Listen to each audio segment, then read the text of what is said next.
They fell silent and did not at the time tell anyone of what they had seen. The Gospel of the Lord. Praise to you, Lord Jesus Christ.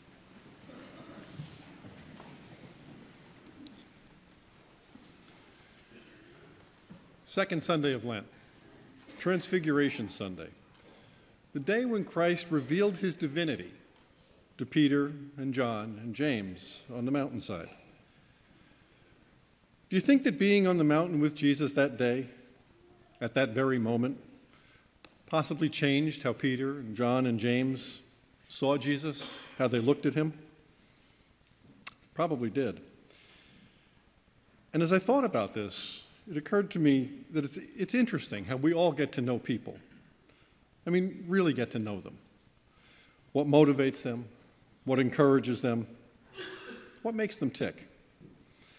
It always takes time. We certainly don't know these things the first time we meet someone. And the more time we spend with someone, the better we get to know them. And the better we get to know them, the more our attitudes toward them are changed. You might say that over time, our attitudes towards them are transfigured or transformed. Do you ever think what kind of transformation, that this is the kind of transformation that Lent is really all about? As we journey with Jesus for 40 days of Lent, does our image of Jesus change? Is our attitude toward Jesus changed? Is it transformed? Remember, Jesus came to us in human form. He came to us to teach us and to give us a model to try to live by. And what do we do with that? I don't know about for you, but I know for myself, it's easy to forget. It's easy not to remember that Jesus gave us that model, and all we need to do is turn to him and ask him what to do. Sometimes I have trouble remembering just that Jesus was a man. And as a man, he probably struggled with many of the same things that each of us struggle with at different times in our lives. The difference being, he never failed when he faced those struggles. And as for following the model that he gave us, also a little bit of a challenge, certainly for me. Being fully human and fully divine, Jesus was able to live that model perfectly, so that we would have something to look to show us the right way to handle every situation.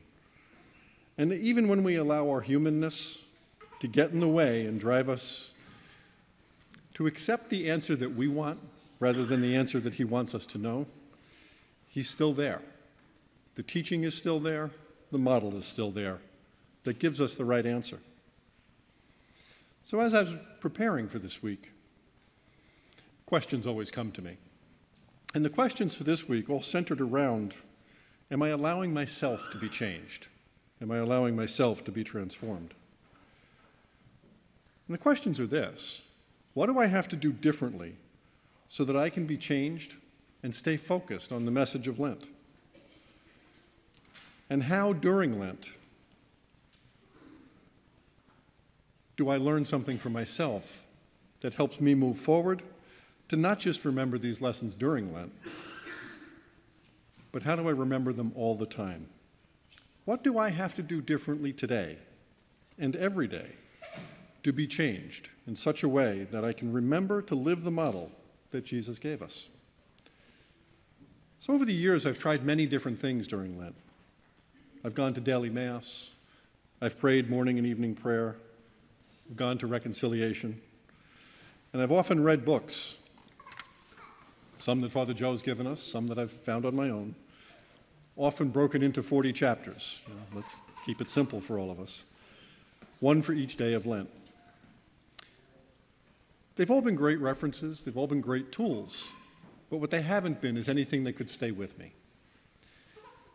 And then this year, I picked up another book. The title of the book is The Ignatian Workout for Lent, but that's not important. What was important for me, anyway, about this book was the title that the author gave to the introduction to the book. And the title was simply Becoming a Spiritual Athlete. And it struck me because it reminded me of a lesson that I've been hearing since I was a child.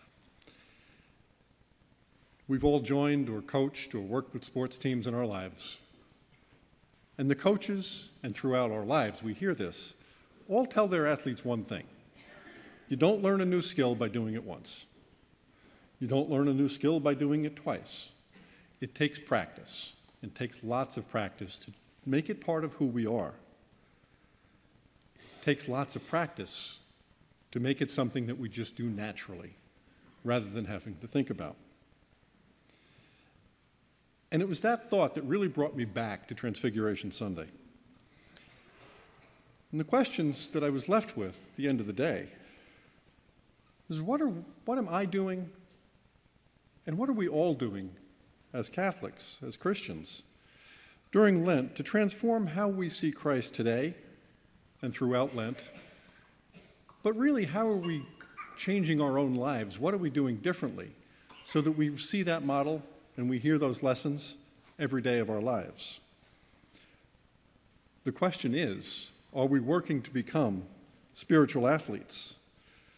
Are we practicing what we hear and what we learn and the lessons that we're given so that they become part of who we are very naturally over time?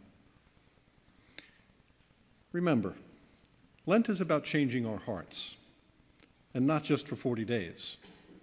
Lent is about changing our hearts for the rest of our lives.